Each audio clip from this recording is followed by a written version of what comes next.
They're supposed to win the Stewart, the fourth direction, tell me to his other something.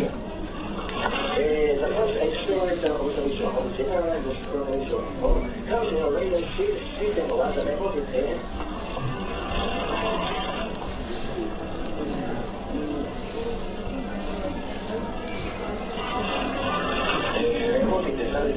Instrument automation of general circulation and comes with a system was reported and observed among the single one and accelerator. Later, generate accelerator with a additional dynamical lower internal radiation and acoustic modulation and see the progression of radiation later.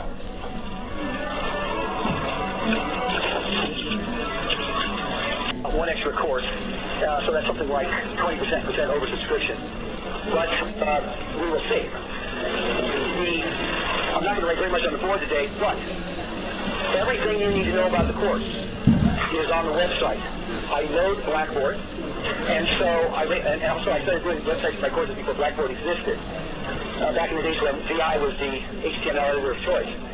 And so this is a URL for the course, or you can just Google ECE 4760, it should be the first hit. My net ID is BRL4. I'm in 214 Phillips. Stop by anytime you want to talk. You can also Google me at Bruce Brand. It should be your first hit. And don't hesitate to stop by. I should also note the video note is recording these lectures. And you can go to videonote.com and then punch the Cornell Students button up in the upper right corner. It'll ask for your net ID. You can log on and see the lectures, usually within 24 hours of the time they're given. At any time, if you have a question, stop me. I would much rather, all during the semester, I would much rather stand up here and answer questions about the labs than drone on about code. That means you need to read the code before you come to lecture. And also, unlike some people, I encourage you to bring your laptop, flip it open, and follow along on the code with me, because all of the examples that I give you for code are going to be online on the website. And you can either copy them by hand, or you could look at them online. We have 5 TAs who are somewhere.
I'm the Associate Director for Prevention and Director of the Office of Disease Prevention, and I'm very pleased to represent Dr. Collins today and introduce our speaker.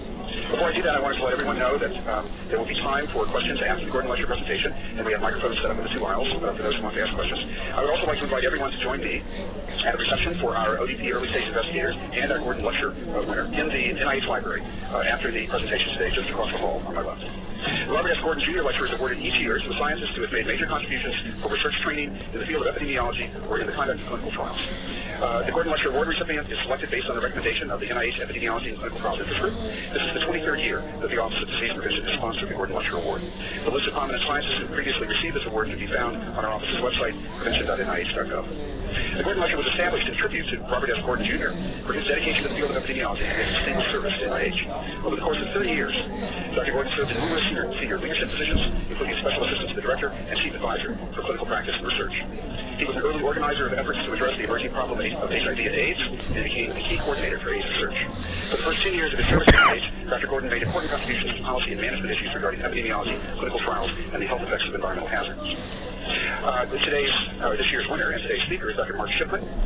He received his MD from the University of Pennsylvania and MPH in epidemiology from the Johns Hopkins School of Hygiene and Public Health. He's currently a senior investigator at the National Cancer Institute in the Division of Cancer Epidemiology and Genetics.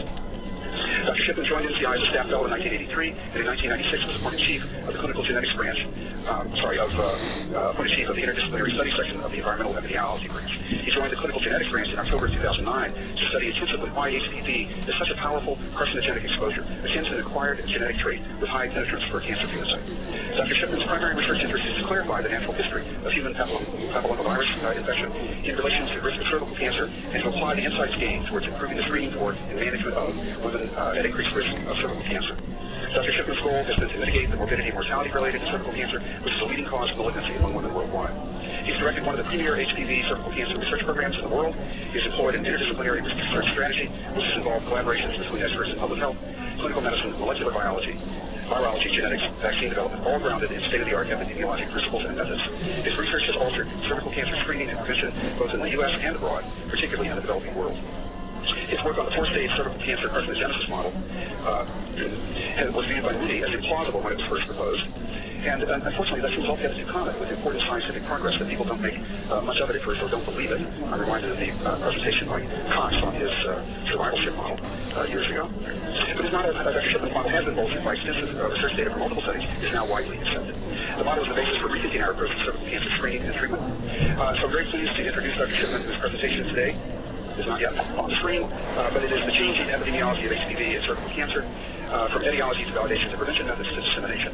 Please join me in welcoming the 2017 Robert S. Gordon Jr. Lecture Award recipient, Dr. Mark Shipman.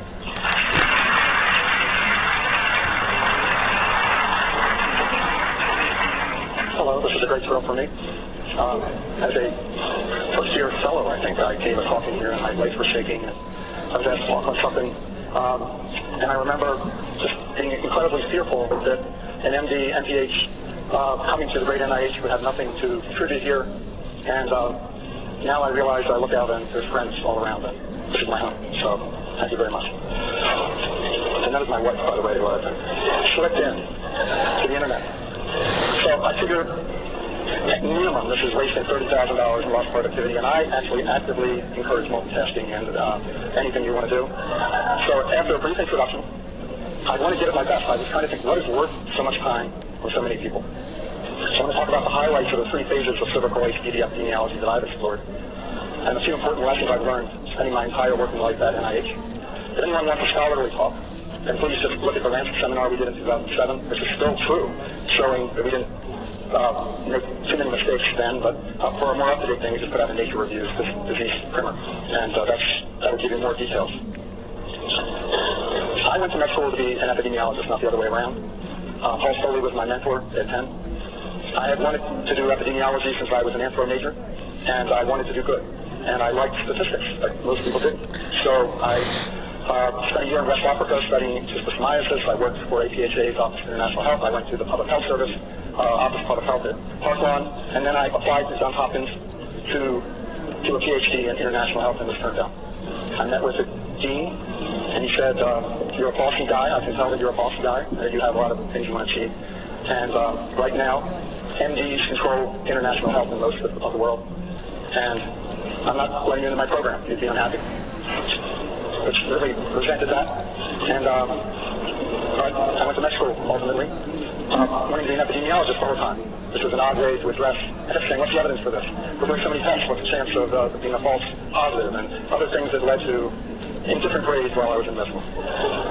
So then I did an internship, and I wanted an MPH, but everything had been shut down. All the preventive medicine things had been shut down by the current administration.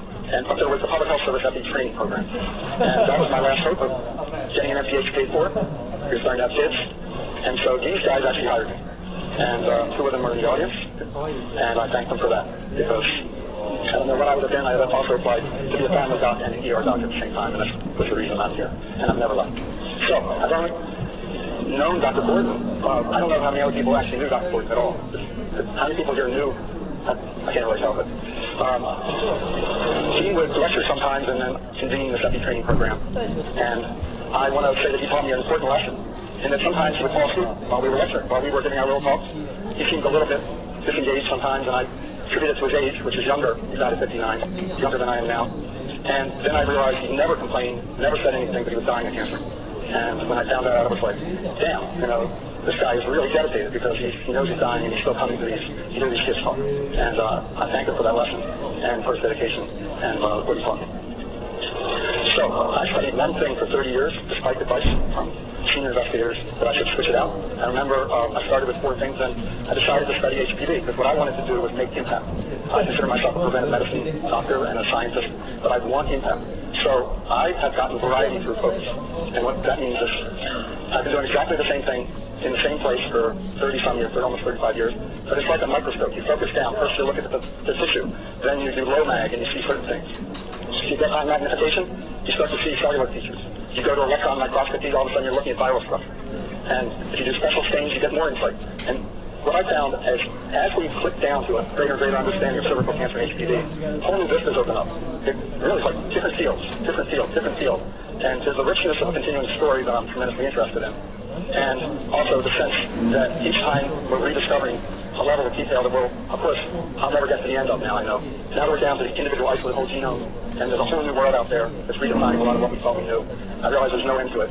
And but I remember what Seymour, I think Dr. Javelin actually told me once. He was an investigator working late into his 70s or something in radiation. And I asked him, what keeps you going all these years that you're still working when you could retire? And he said, find something you're interested in, make it your own, be curious, and do it as if you don't even care if you're paid. And I found that, and I'm sticking with it until eternity. So I want to talk about the distinct phases of HPV epidemiology, which has changed around me as we learn more and more. First, we were based after Zernhausen discovered the connection with the natural history of HPV and cervical carcinogenesis. We did etiology. Then we used some of those biomarkers and started to make them into methods of prevention.